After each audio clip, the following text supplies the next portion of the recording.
Oke, assalamualaikum warahmatullahi wabarakatuh. Alhamdulillah, wassalatu wassalamu ala rasulillah wa ala alihi wa sahbihi wa mawalah. La haula wa la quwata illa billah, amma ba'd. Oke sahabat, sudah lama kita tidak membicarakan topik lain ya, selain tentang nasab. Memang kayaknya pembicaraan tentang polemik nasab ini sulit kita hindari, agak sulit kita mau beralih ke tema lain. Kenapa? Karena kompleks sekali kawannya, yang harus kita berikan pencerahan-pencerahan.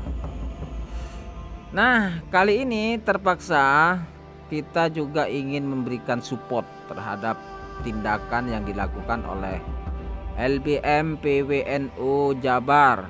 Hari ini kita akan coba membicarakan tentang Ponpes Al Zaitun yang sekarang ini semakin kondisinya semakin genting, sehingga hari ini kita perlu untuk ikut andil membicarakan tentang Al Zaitun ini agar apa? Agar bisa secepatnya diambil tindakan-tindakan yang semestinya.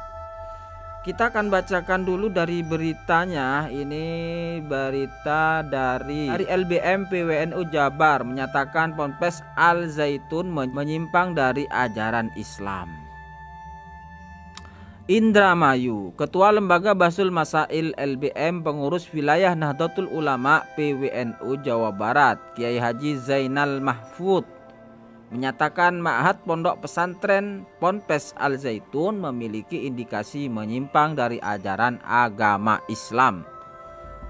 Menurutnya, penyimpangan itu salah satunya terlihat dari bagaimana iktidal Al Zaitun dalam sholat Idul Fitri 2023 yang dilakukan berjarak dengan berdasarkan Al-Quran surat Al-Mujadalah ayat 11. Itu ya. Idza qila lakum tafassahu fil majalisi fafsahu yafsahillahu lakum. Itu ayat itu yang diambil dibuat dalil untuk memperbolehkan jarak sholat menggunakan berjarak sekitar 1 meter tiap orang itu. Fafsahu yafsahillahu lakum. Fafsahu, maka berikanlah tempat untuk orang lain. Itu kan ayat untuk majelis taklim, majelis bersama-sama. Jadi orang datang itu kasihlah tempat, jangan dipersempit begitu. Maka Allah akan membalas, memperluas. Jadi bukan dalil untuk buat sholat. Ini sudah saya pernah bahas di video sebelum membahas tentang itu ya, tentang polemik nasab ini. Lalu yang lain terus diputuskan dalam Basul Masail kali ini, yakni iktidal digunakan pihak Al Zaitun menyimpang dari Ahlus Sunnah wal Jamaah dan termasuk penafsiran Al-Quran secara serampangan yang diancam oleh Nabi Muhammad SAW dan masuk neraka, ujarnya Kiai Haji Zainal Mahfud kepada MNC Portal Indonesia. Jadi banyak poin-poin yang semuanya itu diputuskan dalam Basul Masail itu tidak ada yang benar, terkait jaraknya, bagaimana iktidalnya, dan juga bagaimana dia mempunyai alaman Had Soekarno. Semua itu tidak benar, diputuskan tidak benar oleh LDNU.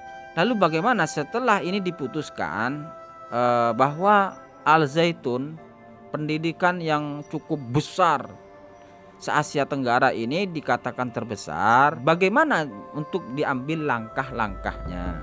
Ya tentu himbauannya bukan hanya masyarakat sekitar Indramayu dan juga masyarakat yang lain agar tidak menitipkan anaknya untuk dididik di sana, untuk dipondokkan, dididik di Pondok Al Zaitun. Tidak hanya sebatas itu, tetapi dari pihak pemerintah harus ada langkah-langkah ya, seperti mencabut surat-suratnya, mencabut surat izin, menonaktifkan adanya pendidikan tersebut secara keseluruhan.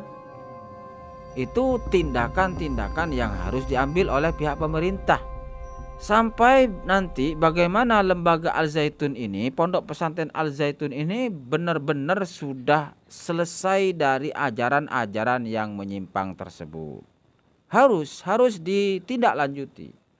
Bukan hanya tidak hanya sebatas himbauan untuk orang-orang agar tidak menitipkan anaknya di Ponpes Al Zaitun. Tidak hanya itu, tetapi harus ada langkah dari pemerintah untuk kemudian mencabut izin dan semacamnya. Dan kalau perlu pimpinan dari Pondok Pesantren Al Zaitun ini harus diminta untuk melakukan pernyataan karena ini bisa dikategorikan sebagai penyesatan, aliran sesat ataupun penghinaan, pelecehan, ya semua masuk dalam kategori ideologi Al Zaitun ini, ideologi Pondok Pesantren Al Zaitun ini. Ini harus diambil langkah-langkah yang konkret terkait ajaran yang sesat, menyesatkan. Demikian kurang lebihnya, mohon maaf. Assalamualaikum warahmatullahi wabarakatuh.